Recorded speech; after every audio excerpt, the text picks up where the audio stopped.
Television ও OTT প্ল্যাটফর্মে নাটক, web series ও web ফিল্মে অভিনয়ের পর এবার মূলধারার বাণিজ্যিক সিনেমায় আসছেন অভিনেত্রী তাসনিয়া ফারিন। ইনসাফ নামের একটি অ্যাকশন ছবিতে প্রধান নারী চরিত্রে থাকবেন তিনি।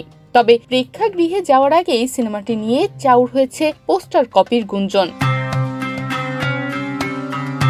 পোস্টারে দেখা গেছে ফারিনের এক হাতে রক্তাক্ত কুড়াল, আরেক হাতে গোলাপ, চেহারায় চিন্তার ছাপ।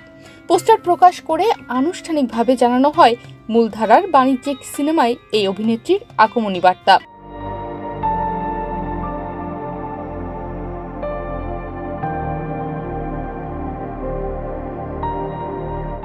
ফারিনের লুক প্রকাশ করে পোস্টারে ক্যাপশন দেওয়া হয়েছে, রক্তের ইনসাফে গোলাপের স্থান নেই। অভিনেত্রীর এমন লুক প্রকাশ্যে আসার পর নেট দুনিয়ায় আলোচনায় আসে আরও একটি পোস্টার, যা দেখে অবাক দর্শকরা, কারণ সেটিও একই রকম থিমে তৈরি করা, যা কিনা কিল বক্সুন নামের একটি দক্ষিণ কোরিয়ান সিনেমার পোস্টার।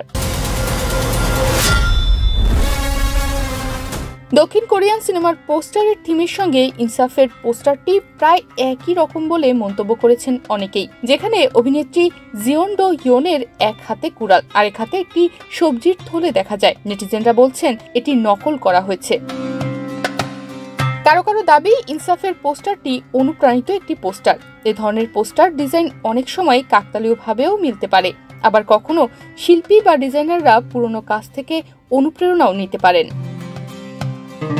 এ বিষয়ে ইনসাফের নির্মাতা সঞ্জয় সমাদ্দার গণমাধ্যমকে বলেন, আমাদের লুক রিভিলগুলোতে কুঠার একটা কমন ফ্যাক্টর ছিল সিম্বল হিসেবে। আমি ডিজাইনারকে বলেছিলাম যে হিরোইনের হাতে ফুল ও কুঠার দিয়ে কিছু প্ল্যান করতে, এভাবেই আমরা এগোই। কিন্তু এটা যে কোনো সিনেমার কোনো পোস্টারের সাথে মিলে যাবে জানলে অবশ্যই এড়িয়ে যেতাম। সামনে আরো সাবধান থাকবো। আসন্ন ঈদুল আজহায় ইনসাফ মুক্তি পাওয়ার কথা রয়েছে। এই সিনেমার আরো বড় আকর্ষণ হলো এখানে ভিলেন হিসেবে থাকবেন অভিনেতা মুশাররফ করিম এবং তাসনিয়া ফারিনের বিপরীতে থাকবেন শরীফুল রাজ। তনিমা রহমান, বাংলাদেশ প্রতিদিন।